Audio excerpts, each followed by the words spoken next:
Programme میں خوش آمدید. ہم بات کر رہے ہیں پاکستان کی خارجہ پالیسی کے حوالے سے, اور جو حوالے کا حوالہ بنا ہے وہ ہماری فارن منسٹر کی کل کی پریس کانفرنس. انہا ربانی خیر صاحبہ نے تفصیل کے ساتھ ہم سب کو بتایا کہ پاکستان اور ہندوستان کے تعلقات جو ہیں دوسرے معاملات کے ممالک کے تعلقات کے معاملات کے ساتھ ساتھ سدھار کی طرف مائل ہیں. بڑی اچھی خبر ہے, لیکن اس کی حقیقت کیا ہے؟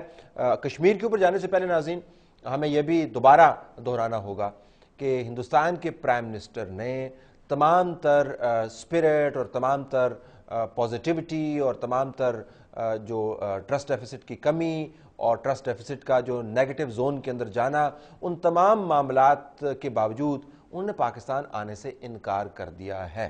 That is the bottom line. نہ صرف انکار کر دیا ہے بلکہ آنے کو وہ پری کنڈیشن کر رہے ہیں, اور اس بات کا ادراک ہماری فارن منسٹر صاحبہ کو بھی ہے, جبھی تو انہوں نے یہ بیان دیا. Now on the Indian Prime Minister and on the conditions to visit Pakistan. You see, for him to say that more needs to be done, we have said that more needs to be done on all accounts, right? As far as the question of Samjhota is concerned and the question of Pakistan putting up its around the UN also, we brought up the question of mass graves. These are human rights abuses which happen in Kashmir. It is not hidden from the world. It is not hidden from the Indian press. It is not hidden from the world press. Parts of it were discussed in the British Parliament also, right? But you need to build your cases, and those cases, if they're built on their own, they're there for the world to see. The question of Samjhota, if you followed any interview that I gave, I mean, out of the maybe 15 interviews that I gave when I was in New Delhi, our plea on the positive side, not on the tit-for-tat side, because as I said, we are competing on the positivity, not on the are you holding your position and are we holding our position? Yes, we've done it for 60 years, a remarkable job at it. Now, so on Samjhota, this is exactly what I used to tell them, that if you get exasperated on the Mumbai trial, now Samjhota happened months and years before that.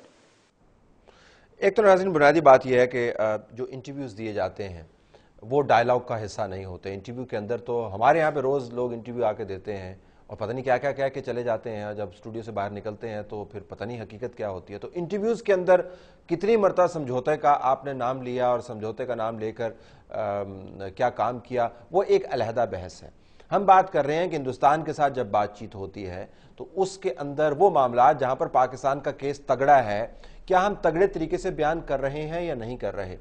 اس میں positivity کی بات نہیں ہے. ہم ہندوستان کے ساتھ positivity پر compete نہیں کر رہے, نہ ہی ہمیں کرنا چاہیے. ہمیں ہندوستان کے ساتھ پرنسپل کے اوپر کمپیٹ کرنا ہے, اصول کے اوپر کمپیٹ کرنا ہے. اور سمجھوتا ایکسپریس کا جو معاملہ ہے وہ بہت بڑا معاملہ ہے. میں اس میں نہیں جاؤں گا کہ برطانوی پارلیمان کے اندر وہ کتنی مرتبہ اٹھایا گیا, اس پہ یقیناً جاؤں گا کہ ہماری اپنی حکومت کے جو رہنما ہیں, جو ریپرزینٹیوز ہیں, انہوں نے یہ معاملہ کتنی مرتبہ اٹھایا اپنی پارلیمان کے اندر. اور وزیر خارجہ صاحبہ جو ہیں ان کے اور فارن آفس کے اور جو دوسرے ڈیفنس کے بھی لوگ ہیں, انہوں نے یہ معاملات جو ہیں ڈائلاگ کے اندر کتنی مرتبہ اٹھائے اور کس طریقے سے اٹھائے, ہماری ڈیمانڈز اس کے اوپر کیا ہیں. ہو سکتا ہے اٹھائے ہوں یہ معاملات, لیکن ہمیں علم نہیں ہے کہ ہندوستان کے ساتھ ہم کیا ڈائلاگ کریں سمجھوتا ایکسپریس کے اوپر. اور جب اس قسم کے معاملات ہوتے ہیں تو بدقسمتی سے وہاں پر انٹیریئر منسٹر صاحب کو سامنے کر دیا جاتا ہے, جن کی بات پر ان کے محلے والے بھی یقین نہیں کرتے. اتنے سینسٹیو ایشوز جو ہیں ان کو آپ ڈیٹیل کے ساتھ بیان کیجئے, بتائیے تو صحیح سمجھوتا کے اوپر پاکستان کی کنڈیشنز کیا ہیں. اور اگر ہندوستان کا پرائم منسٹر جو ہے وہ ممبئی ٹرائل کے حوالے سے اپنا وزٹ پری کنڈیشن کر رہا ہے, تو کیا پاکستان کی طرف سے جو بیانات جانے چاہیے ان کے اوپر بھی کچھ پری کنڈیشن نہیں ہونا چاہیے؟ اور پھر یہ کہ ہم ان کا نہ آنا جو ہے ہندوستان کے پرائم منسٹر کا یا پری کنڈیشن کرنا جو ہے, پاکستان کو اس کے اوپر ایک سٹینڈ لینا چاہیے.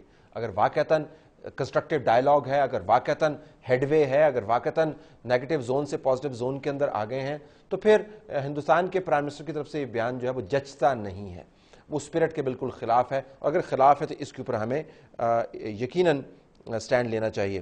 پریس کانفرنس کے دوران ہمیشہ کچھ نہ کچھ واقعات ہو جاتے ہیں. ہر پریس کانفرنس کے اندر اس مرتبہ بھی ایک صحافی نے ذکر کیا کشمیر کے حوالے سے اور کہا کہ کشمیر ایک بز ورڈ ہے, اصطلاح درست نہیں تھی, نہیں استعمال کرنا چاہیے تھا.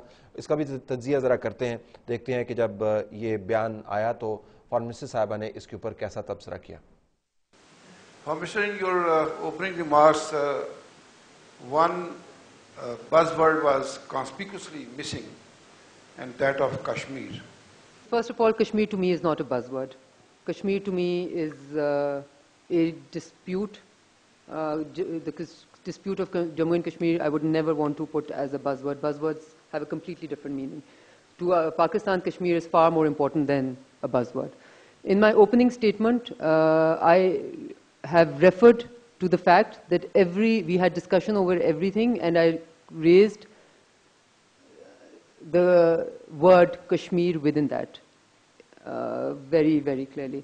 As did the Prime Minister, and you were one of the persons who was standing right in the front of the two Prime Ministers, so I'm sure you remember very well that the Prime Minister raised what you are calling a buzzword, what to us is much more important than a buzzword. یقین کشمیر بز word نہیں ہے, یہ اصطلاح درست نہیں ہے, لیکن کشمیر ایک ورڈ بھی نہیں ہے. اگر بز ورڈ کے اوپر اعتراض ہے تو پھر ورڈ کے اوپر بھی اتنا ہی اعتراض ہونا چاہیے. اگر آپ نے آفیشلی کشمیر کو بیان کرنا ہے تو اپنا ذہن کلیئر کر لیجئے. کشمیر بز ورڈ بالکل نہیں ہے, ہم اس پہ مانتے ہیں. آپ اس کو ورڈ بھی پھر نہ کہیے. کشمیر ایشو ہے, کشمیر ڈسپیوٹ ہے یا کیا ہے. پاکستان کی آڈینس کے سامنے جب ہم بیان کرتے ہیں تو کشمیر کو ڈسپیوٹ کے طور پر بیان کرتے ہیں. ہندوستان کے ساتھ جب ہم بات چیت کرتے ہیں تو اس کو ایشو کے طور پر بیان کرتے ہیں, اور جب ہمیں ہندوستان کے ساتھ بات چیت کے اوپر کشمیر کو ڈسکرائب کرنا پڑ جاتا ہے تو ڈسپیوٹ کہتے کہتے ہم ہکلانے لگتے ہیں اور ورڈ کا لفظ استعمال کرتے ہیں. اور ہمیں یہ بھی کہنے دیجئے, کشمیر کو جس طریقے سے ہماری اسٹیبلشمنٹ نے اور ہمارے پالیسی بنانے والوں نے, میں اس حکومت کی صرف بات نہیں کر رہا, ٹریٹ کیا ہے, تو میرے خیال میں کشمیر کے بارے میں بز ورڈ جو ہے وہ بھی ہمیں بعض اوقات معتبر لگتا ہے. جس طریقے سے ہم نے کشمیر کو اپنی پالیسی کی چکی کے اندر پیسا ہے, جس طریقے سے ہم نے ان کو اگنور کیا ہے. ماس گریوز کا ایشو جو ہے یقیناً ہائی لائٹ ہوا ہے دنیا کے اندر. ماس گریوز کے ایشو کے ساتھ ساتھ کشمیر کے اندر جو بندوقوں کے بغیر انتفاضہ ہے وہ دنیا بھر کے اندر ڈسکشن اس کے اوپر ہوئی ہے. ہم نے اس کے اوپر پچھلے کتنے عرصے سے خاموشی رکھی ہے. آدھ سینٹنس ہم بولتے رہے ہیں اور دانت جو ہیں ہم نے بھینچے رکھے ہیں ان معاملات کے اوپر. ہم سے تو کہیں بہتر پالیسی کے حوالے سے ارندھتی رائے ہیں, اگرچہ ہندوستان سے ان کا تعلق ہے, بین الاقوامی طور پر بڑی مشہور ہیں اور ہر وقت ہمارے حق میں وہ بات نہیں کرتی. جہادی کلچر کے اوپر بڑی تنقید کرتی ہیں, پاکستان کے نیوکلیر ویپنز کے اوپر بڑی تنقید کرتی ہیں. اس سے تو کہیں زیادہ سخت بیان ارندھتی رائے نے دے دیا ہے. انہوں نے کشمیر کے عوام کے سیلف ڈٹرمینیشن کی بات کی ہے, اور سیلف ڈٹرمینیشن وہ اصطلاح ہے جس کو ہم بیان کرتے کرتے ہم پہ راشا طاری ہو جاتا ہے, ہمارے منہ سے آج کل یہ لفظ نکلتا نہیں ہے. انہوں نے ہندوستان کی افواج کے مظالم کا وہاں پر ذکر کیا ہے, انہوں نے ہندوستان کے کالے قوانین کا وہاں پر ذکر کیا ہے, اور دنیا کو کہا ہے کہ وہاں پر پریس فریڈم نہ ہونے کے برابر ہے. انہوں نے یہ بھی کہا ہے کہ ہندوستان کی 7 لاکھ فوج وہاں پر موجود ہے. تو ایک آتھر اور رائٹر اگر یہ تمام باتیں کر سکتی ہے, ویسے یہ بھی اچھی بات ہے کہ پاکستان کے کسی رائٹر نے یہ بات نہیں کی, ورنہ پاکستان کے اندر جو لبرل جیالے بیٹھے ہوئے ہیں انہوں نے کہا تھا دیکھیں یہ اسٹیبلشمنٹ کے لوگ ہیں اور کس طرح اسٹیبلشمنٹ کی یہ لائن لے رہے ہیں, یہ تو ارندھتی رائے کہہ رہی ہیں, تو لہٰذا ان لوگوں کے منہ کم از کم اس حوالے سے تو بند ہوں گے. تو اگر ارندھتی رائے یہ باتیں کر سکتی ہیں تو پاکستان کو بھی کشمیر کے معاملے کے اوپر تھوڑا سا سٹینڈ لینا چاہیے. ہم نے سٹینڈ نہیں لیا.